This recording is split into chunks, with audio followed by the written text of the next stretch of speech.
It's really my great pleasure to be in Shantiniketan for the Nabanna Earth Weekend from Dhaka Lit Fest. I would like to thank Ms. Shanta Ghosh, Managing Trustee of the Suresh Omeo Memorial Trust, and of course Anjum Katyal and her amazing team for getting us here and actually collaborating with Dhaka Lit Fest. They had a couple of amazing panels in November at Dhaka Lit Fest, and we hope this collaboration will continue. We've recently celebrated a month in February. 21st February is International Mother Tongue Day. Of course, it started by an incident in 1952 where students and thousands of citizens went on the streets to fight for the right to live and breathe and practice in our language, Bangla. And for us, Bangla, I think, has been much more than a language. It's a cultural identity, which the fight for being able to live and work and practice in Bangla culminated in our independence war of 1971, which you all know about. But Bangla is also synonymous with a lot of the principles that the war was fought on: secularism, pluralism, and syncretism, a kind of emancipation and freedom to assimilate ideas from everywhere, diversity. And that has been apparent in our large and rich body that we have as cultural and literary heritage in both oral and written forms, which over thousands of years has assimilated animism, Hinduism, Buddhism, Islam, and a variety of influences from abroad. And that's why it's extremely apt for us to be here in Shantiniketan, where Tagore had a lot of the same principles. Bangla is still the main dominant language in Bangladesh till today. But some of us, Munize and I, write in English. And there's a growing readership in English in Bangladesh. In 2011, when we decided to start the Dhaka Literary Festival, it was because of this idea that, yes, we did have a rich literary heritage and cultural heritage, but a lot of the world didn't know this. And there was a danger of inward thinking and this idea that we needed to, again, look out and imbibe ideas, have a platform where we brought the best minds in the world to Dhaka, for our young people to read more, to experience more, to be exposed to more, and for a platform for the really great literature that was coming out in Bangladesh, but also a chance for a renaissance, I think, where, and we saw yesterday, a lot of exciting stuff is being done now in contemporary Bangla literature. My friends here, Mashur Arafin, who's really making waves on the Bangla literary scene, and we're in this fight together. Khurshid Alam, founder of Bistar in Chittagong, is also a fellow cultural activist, I think I call ourselves, trying to not only nurture the heritage we have, but also to be open and to be able to invite and assimilate ideas. And I think we can all see in the current scenario how the prevalence of social media and us being in our kind of isolated communities is reducing connection. It's very isolating and fracturing. And in that kind of scenario, the importance of literature, the importance of the performing arts to communicate, I think is felt more than ever. And in this context, women's voices in their plethora are another element of being able to, I think, reach beyond and change perspectives through creative work. And our panel title was called Women's Creative Voices from Today's Dhaka. I think it's appropriate to bring Munize into this conversation now, because your first book is called Voices, and perhaps you can tell us a bit about how you came to writing this book and what Voices is about. Thank you, Sadaf. It's a great pleasure to be here. It's the first time for me, definitely, but my family has a long history, and I'm very grateful to the organizers for inviting us, first of all.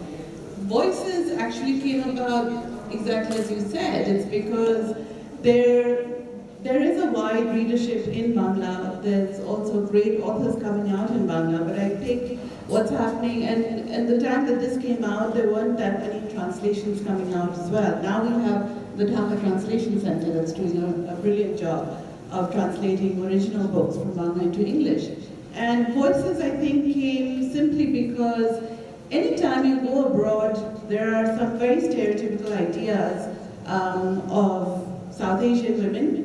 There are very stereotypical ideas of Muslim women. And then if you look a certain way, and both Sadaf and I choose to dress a certain way and talk a certain way, I think the first impressions are a little misleading. And Voices came about because I really wanted to kind of represent the plethora of women that are out there. You know, you hear about the Bangali Ma. I mean, I'm a Bangali Ma, and I'll be the first one to say I live up to all the stereotypes that there are out there. But I'm also the Bangali Ma who will tell my son, so do you have a girlfriend? And when he says no, I'll say, so do you have a boyfriend?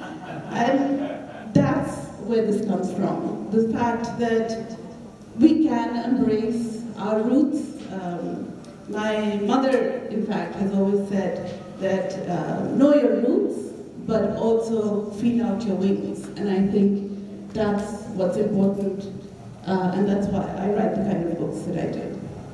And I think one of the things that we have been discussing as well is that this idea of being very rooted, but at the same time being able to tell you a story. And perhaps you could tell us a bit about our connection also to, I think, the performative aspect of creativity. Yeah, I think, so beyond the word, because we also have a long tradition of verbally spreading stories, you know, between our Gaul culture, between the jatras that we used to have from village to village.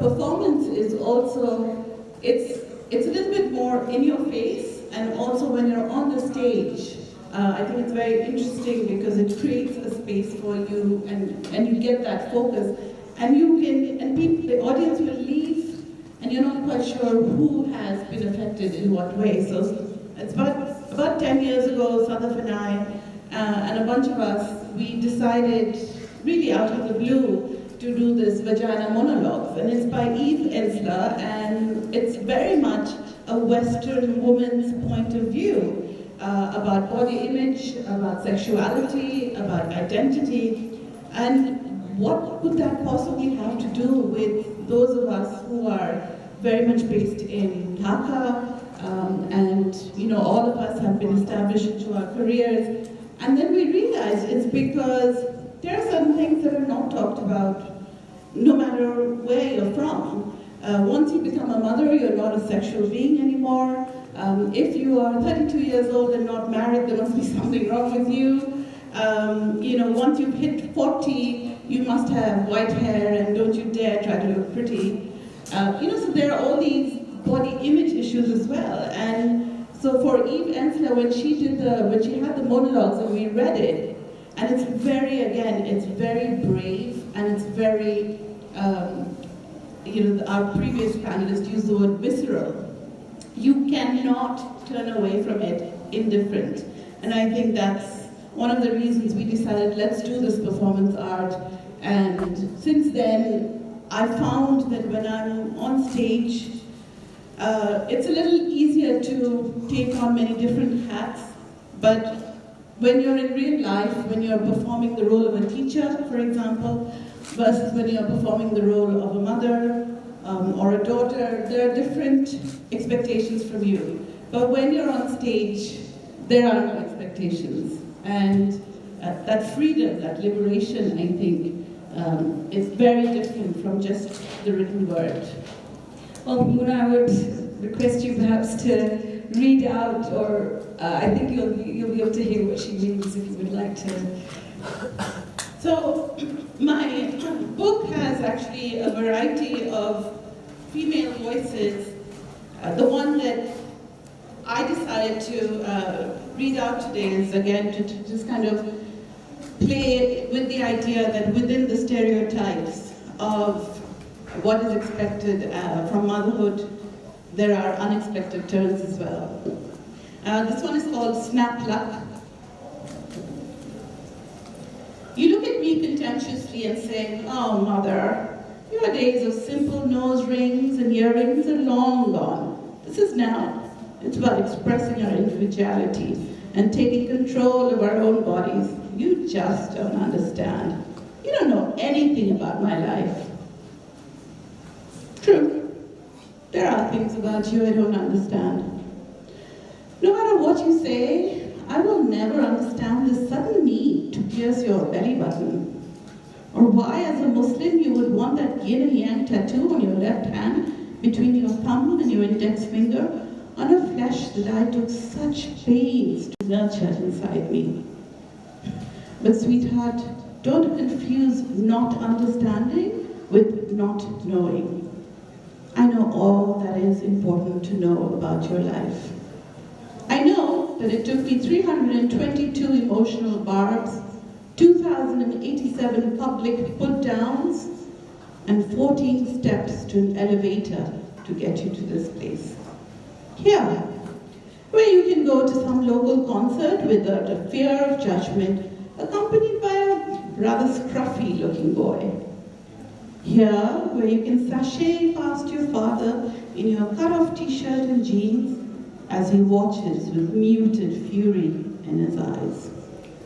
Right from here to there.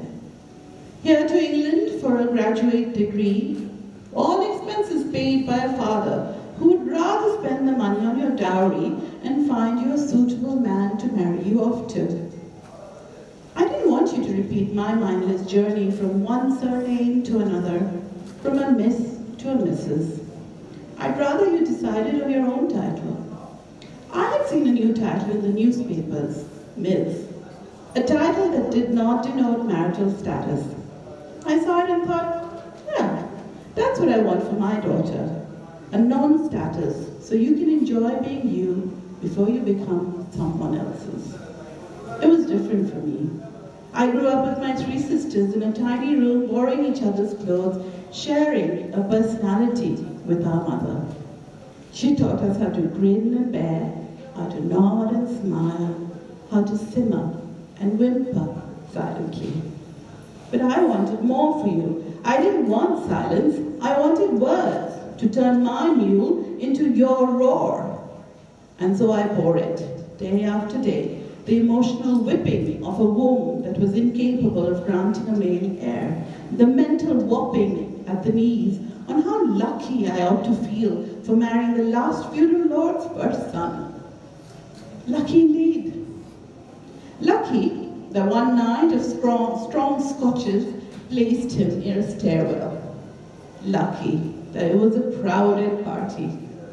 Lucky that the step from the rooftop to the 5th floor elevator had one step down too many. And lucky that it was low lit. Too dark to see the push, I could hardly see my own hand. It had initially reached out to steady him when, without any forethought, it decided to do the opposite. Oh, so lucky that he should hit the sidewall full force right above his first thoracic vertebra. And after the hysterical sirens of ambulances had quietened down, we were lucky that they managed to save his life, but not his living. Sticks and stones may break a man's bones, but words will never hurt him. True. But take away his words by breaking his bones, and you may save yourself from a whole lot of hurt. So, I don't know you, you say. On the contrary, my dear daughter, Ms. Asma, you don't know me.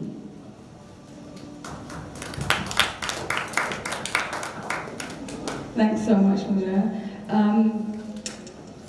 What do you think is the taboo subjects for women that are the most difficult to write about? Well, definitely sexuality is out there. But we were also talking yesterday about the kind of connotations every step that we take, every decision that we make about how we look and how that kind of gets translated into something that you may not be. You know, when we started out with Hay Festival, for example, you know, we were a group of writers, and each one of us had a variety of voices. Your voice and my voice, you would think that we are very actually similar in terms of the idea of getting certain topics out there, sexuality, talking about ageism, for example, is another one, talking about trying to break away from traditional career paths. So when I came back from university, I started a leather jacket factory in a place called Hazaribagh, and there were no women there. I was the only woman in that entire area. And to be able to do things like that, in a career you can do that, but I think when we are actually talking and we've committed down to a printed word, I think that makes a huge difference. And then not to have control over the audience. So one of the things about a book, which can be a little tricky, is that you also don't get to control your audience. So you don't know who is going to react which way. And I think that's something you just have to push through. I mean, you talk also about different concepts. You have certain poetry that you've written about, whether that's about the forced marriages. You've talked about a death of a very dear friend, which is very controversial. So, what do you think? Do you agree? I think one of the things about sharing work, it's like you have to get beyond the point, oh, my mother's going to read this. But I think that I've been involved with the women's movement a long time.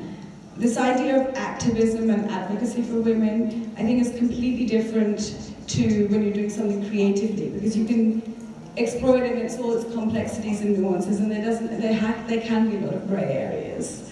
So I think that's really interesting. Yeah, and also I think for us, we have, for those of us who've also been educated in the West, this whole concept of Western feminism being imposed on you, but when you're living in Asia, in a country like Bangladesh, you've got to pick your battles. And I remember in Mawr, they would say, it shouldn't be called history, it should be called her story. And for me, that's ridiculous to argue about, because right now we're still debating about equal pay. So this concept of picking your battles, I think, is important for us. I think the other concept of this idea of cultural appropriation. As a writer, I believe that everybody should be able to write about anything. It's not necessarily, just because I'm a Bengali woman, I should be able to write nobody else. But having said that, often the voice that gets out and the perspective gets out because of the nature of the hierarchy and the structure of publishers and the way the industry is in the West. There's a certain type of book and narrative that gets out there, the kind of native informant narrative, just because that is the kind of book that is going to be published. And when you see that, then you really feel that, okay, maybe there is something in being rooted and being able to get all kinds of stories out. So I think that that's kind of the thing that we've also been trying to do at the Lit Fest. And last November, we actually did try and have a lot of conversations interrogating this idea of ageism. When you curate the Lit Fest, for example, and I'm sure you have an agenda as well of having the female creative voice in there. What are the kind of things that you're looking for when you're thinking of, oh, I want this person to do a panel, or I want this panel to happen? What are some of your kind of... It's interesting because you also want to be gender neutral, so you don't gender neutral. You want to be able to put somebody there because of the richness of their literature or whatever, but at the same time I'm very conscious to make sure that there's a balance. And one mainstay of the festival the last 9 years has been getting strong women's voices out there, whether it's fiction, non-fiction, poetry, even through a historical perspective. And the other last big taboo is obviously religion. I remember after 2016 Holi bakery attack in Dhaka, I literally felt that we've lost our country. And I think the main, and it was literally like a light bulb moment for me that should I go ahead with the Lit Fest or not? Like, this was my Sophie's Choice moment. And until the Lit Fest happened in November, if you remember, nobody was going out anywhere, and that was like the major event that people felt that, okay, we have not lost Bangladesh. But I remember thinking that in my novel there's certain passages. Religion for me is very, very cultural. When there's azan, you put the scarf on your head. There's a lot of great things about our culture which do come from Islam, and we practice them. But I was very conscious that when I'm writing these things in my novel, what is going to happen if I get a fatwa on my head? What is going to happen if something happens that I won't be able to come back to Bangladesh again? And that was a really real fear. And I don't know if that fear is gone yet. And in the session before, somebody was mentioning P and the really brave boys and girls that, of the LGBT community that have been persecuted and under great danger and have gone underground. And I remember I wrote this series of monologues inspired by Vagina Monologues adventure. They were slightly less vagina-based than the vagina-based monologues, but they were talking about women in all different ways. And these were based on real-life women's stories from all over Bangladesh, which I actually wrote in English, then I translated it into Bangla with somebody. And these were performed in 4 places around Bangladesh, and one of them was a lesbian. And it was so interesting because we got young girls who had never acted to actually act it. And at the end, they said that their lives had changed because they felt that whatever we do, we know that there's a group of women we can come to for support. So that was an eye-opener. Why don't you read us something as well, just so we can get a taste of your poetry? You have from the poetry book, right?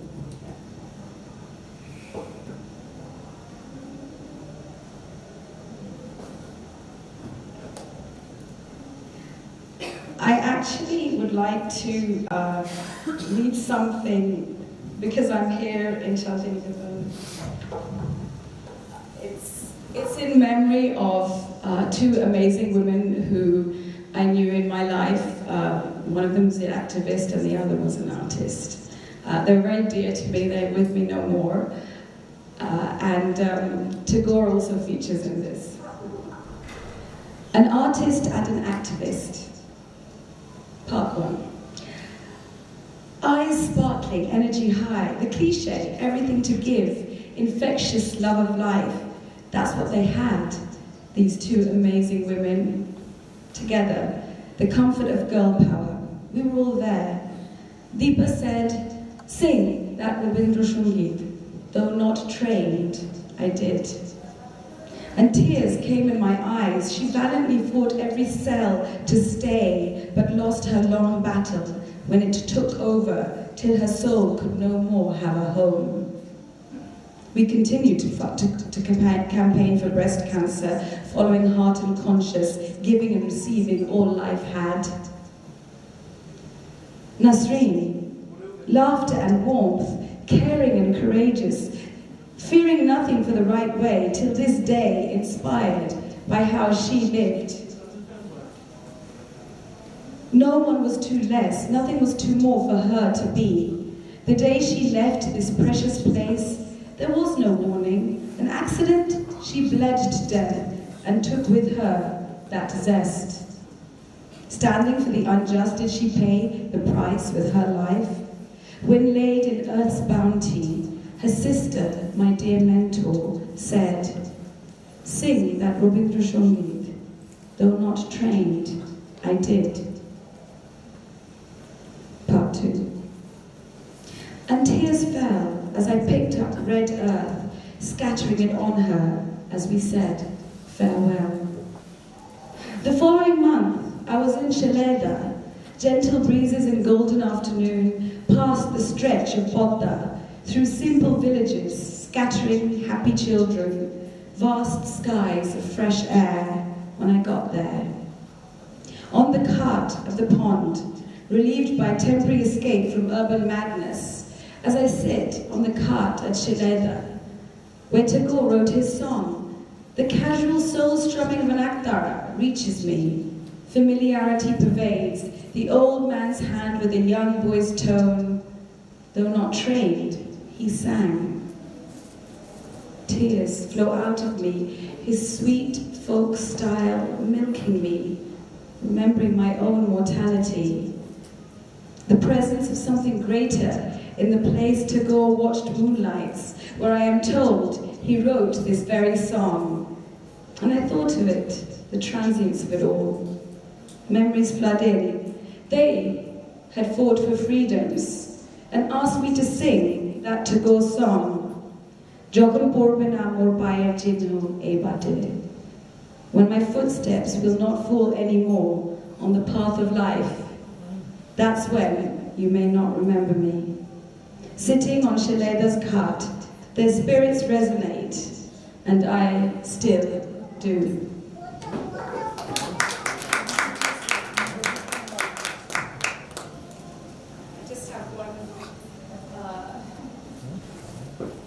Given the situation in the world today, I thought I'd read this out.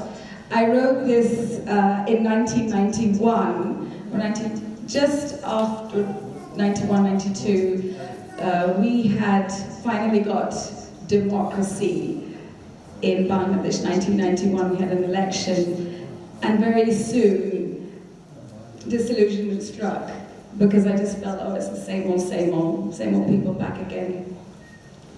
Nation. In a crowd with a blur of faces, a heightened purpose in time suspends, a mingling of emotions to question the beginning and end. Each with our different theories. Shall we immense? Shall we be torn? Will this land see sparks of sunrise to nurture a future just born? Shall we merge at last with our conscience? Shall we shadow as the masks we wear? Shall we fight as prodigal heroes to follow convictions we swear? Or let them scatter ashes to ashes, crushed down dust to dust, to flow with flirting breezes, or burn deep with no dignity or trust? Shall rigid principle paralyze and compromise betray, till wrong is right and is believed, and given words are imbibed and received? Shall freedom be worn like a noose around my neck, eroded driftwood from a dying shipwreck? Thank you. So, speaking of nations, Sadaf, and since we are on this panel and we're supposed to talk about women's creative voices, right? Coming out of Bangladesh, what do you think is the difference between what we have to say, and is there a difference actually at all between what women have to say nowadays versus what men have to say? Or are we all talking about more or less the same thing, like patriotism and religion and freedom of speech? What do you think? You know, I think the layers. I think we all are wanting some kind of validation. We all want to be heard, but I think the complexity comes when, you know, when I remember when we were, I've been involved with Night Book for many years, and my mother used to say, oh, you know, you like helping poor women. And I'm saying, no, I'm completely in this for myself. So, however much, you know, you try and think we're equal, there's still such a long way to go. I mean, so many of the battles that I feel that I'm fighting now, I felt would be solved when, you know, I was a teenager.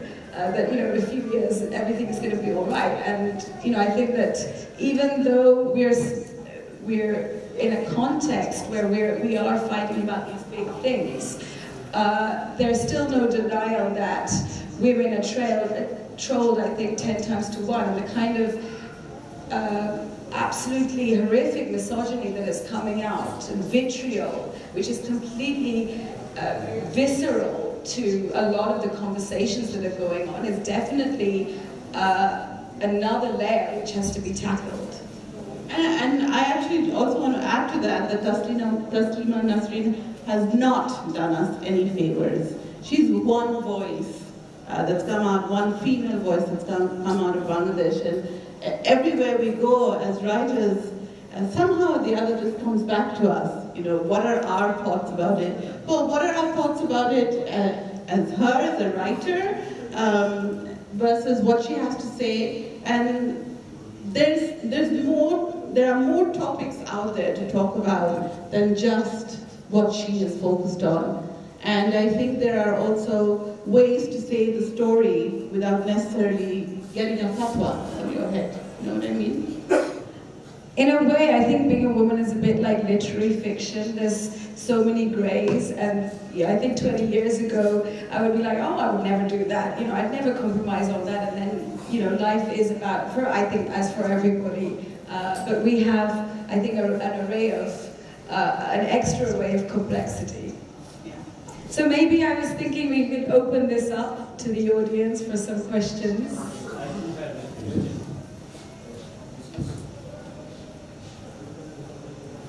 Particularly with religion, because God has created men and women. God has not created religion. It is we who have created religion. And because of that religion, there is so much of violence, so much of murder, so much of killings. So don't you think it is time for us to think that aside of this religion, you believe God, I mean, have faith in God, period. All these rituals, whether it is in your religion or in my religion, only gives us a kind of fundamentalism in that religion. And I never tire of quoting a poem from Tagore, which I said in previous session, that ফুলের মালা দীপের আলো ধূপের ধোয়ার পেছন হতে পাইনি সুযোগ চরণ ছোঁয়ার স্তবের পানির আড়াল টানি তোমায় ডাকি তোমার পূজার ছলে তবু ভুলে থাকি. We have to understand that. And we have to, these fundamentalists, whether it is in India, and this is unfortunate what is happening in India, but if we do not influence people with our thoughts, then it's too bad. Yes, I didn't quite understand the question. Oh, so let me speak to that in two parts. One part is as an author, and I think as an author I make it very clear that I am not going to pander to any one religion. I mean, if anything, in my story I will put in questions. So if you heard the story that I read out, that as a Muslim, how could you put that yin and yang tattoo?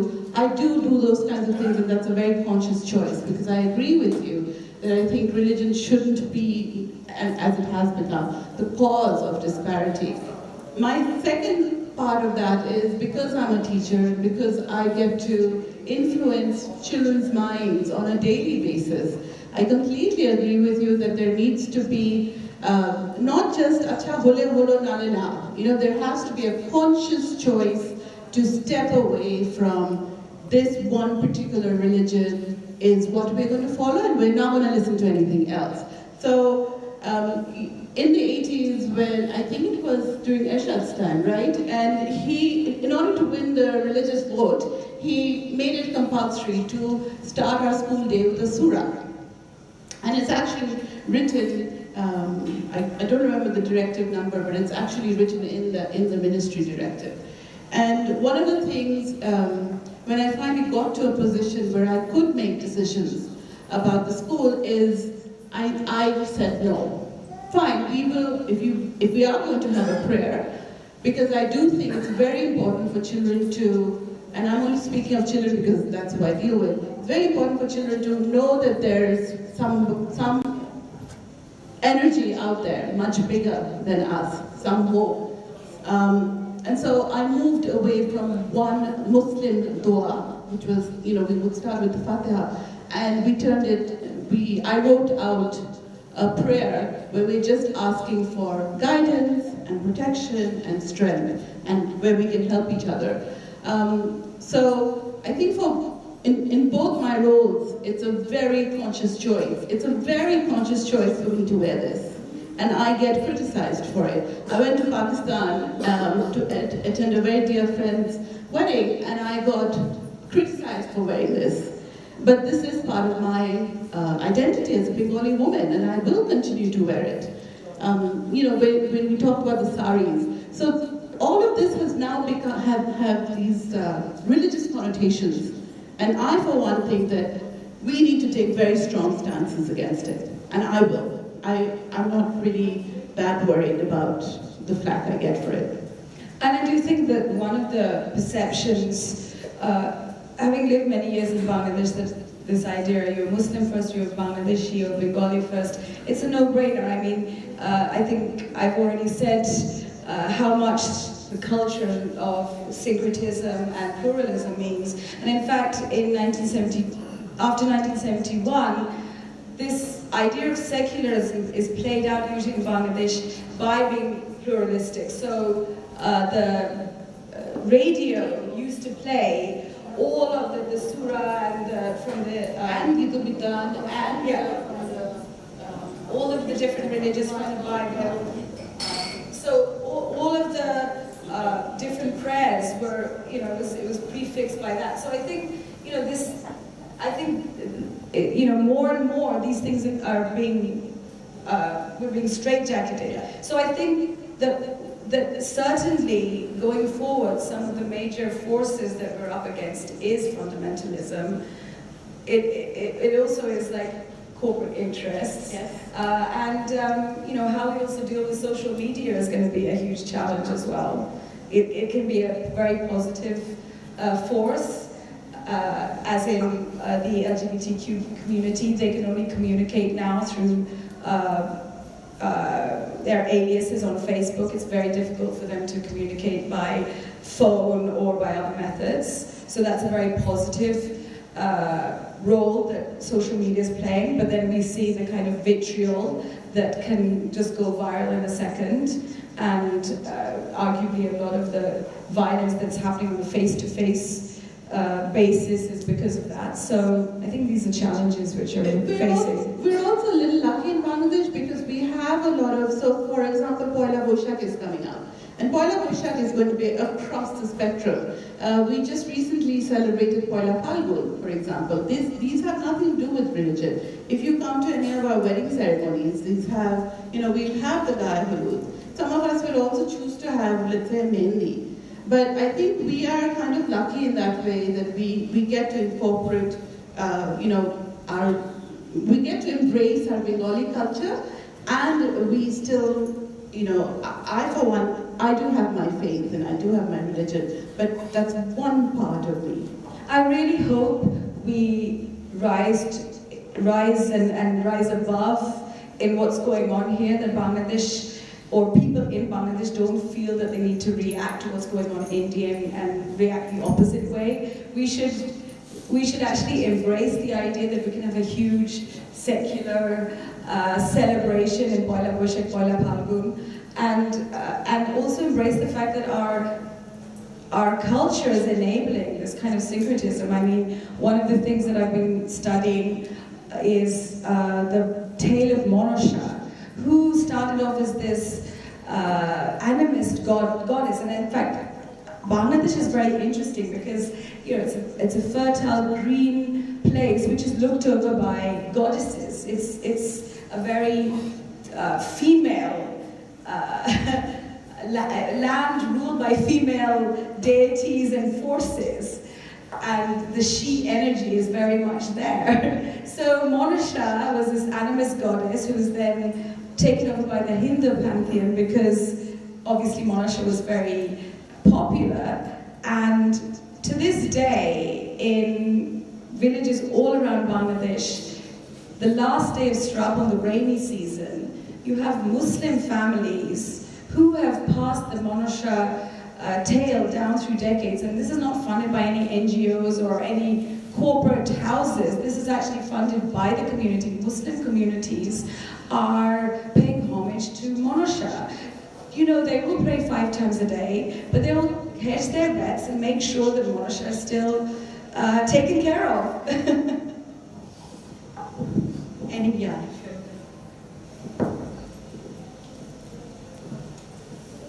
So yeah, thank you for this. I'll be fiction reading and one reading from a poem. So, and Sadaf, you mentioned this native informant expectations, and I've found that you know, it depends a lot on the genre.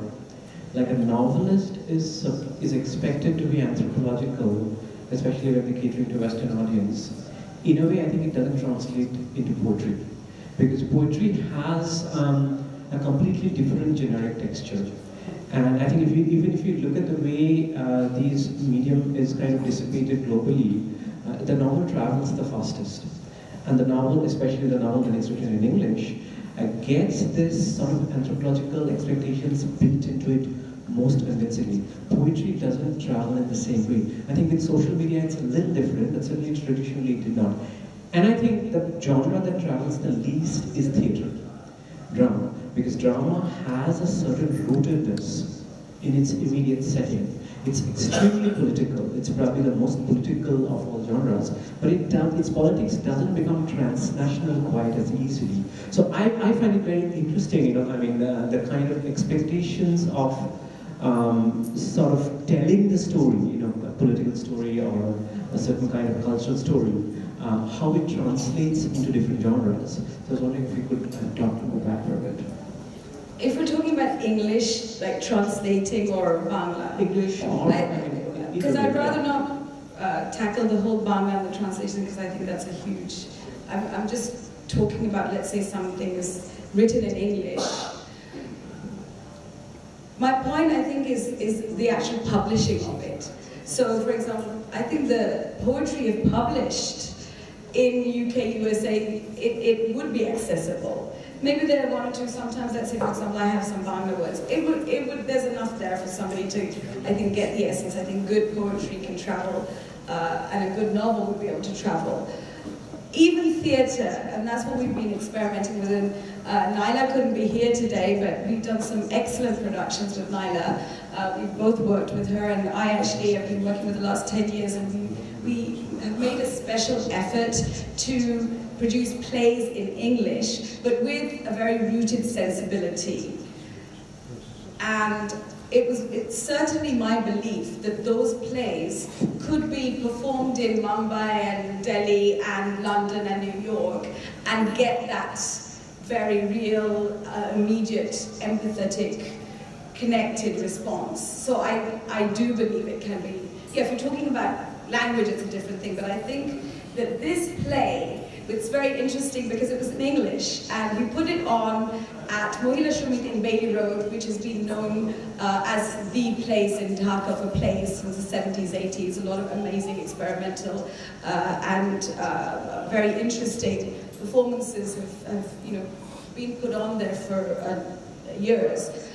And the question that everybody asked me was, you're having it for 7 days. Is anybody going to turn up? Because English plays in Bangladesh, I don't see it happening. There's hardly going to be anyone there. And I was a bit nervous because I felt that, it's in English. People would have to understand some of the subtleties, because we didn't really we didn't lower it. We wanted to keep it, so we wanted to keep the subtleties and nuances and complexities that you would keep if you were doing it to a native English-speaking audience. But I think what was incredible was it was something that even somebody who was more comfortable in Bangla, but did understand English. You know, watching TV and all of that, and being exposed to English as a second language, really embraced it and got it, and it was, after the first show, it was sold out. So I think theatre, even though audiences are declining, it's very difficult to sell tickets, it's very difficult to get sponsors, I still think that there's a definite place for mediums like theatre.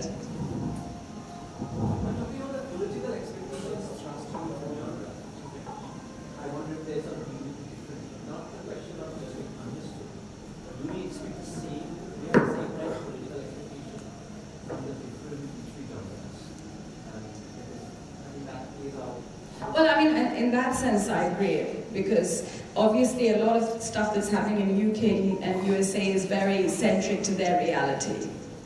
Having said that, I think I would also like to argue the point that when any of us, those of us who do write, none of us actually write keeping a reader in mind in that sense. We all write because we need to write, we need to get this out there. So I don't know what the political expectations are from me as a novelist, but frankly, I don't really care, because I have something I want to say and I'm saying it, and if you want to buy the book, you will, and if you don't, you won't. So I think it's become a little bit more sophisticated, where we are not, because this is not how we're making our living anyway. So I think it's become a little bit more, it's more liberating in that sense. I mean, if you're thinking about fiction, I mean, it deals with the age-old emotions and relationships and anger, rage, love. I'm sure if, you know, for example, Mushrooms here, if his book is translated, these are things that people can relate to everywhere in the world. Any further questions? Yes.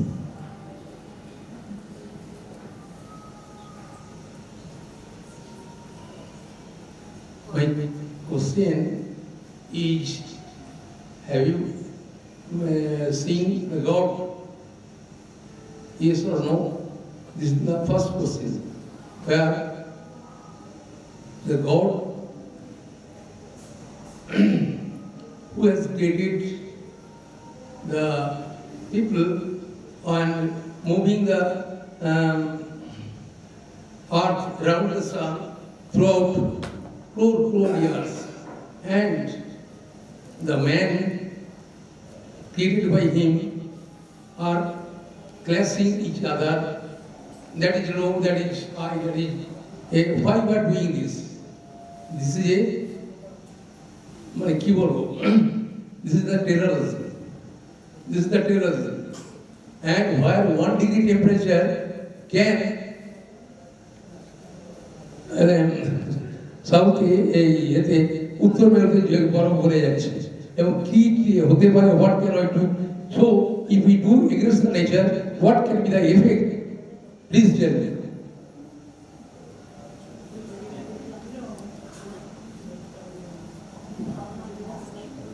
I think maybe we can talk later. Any questions? There's a question.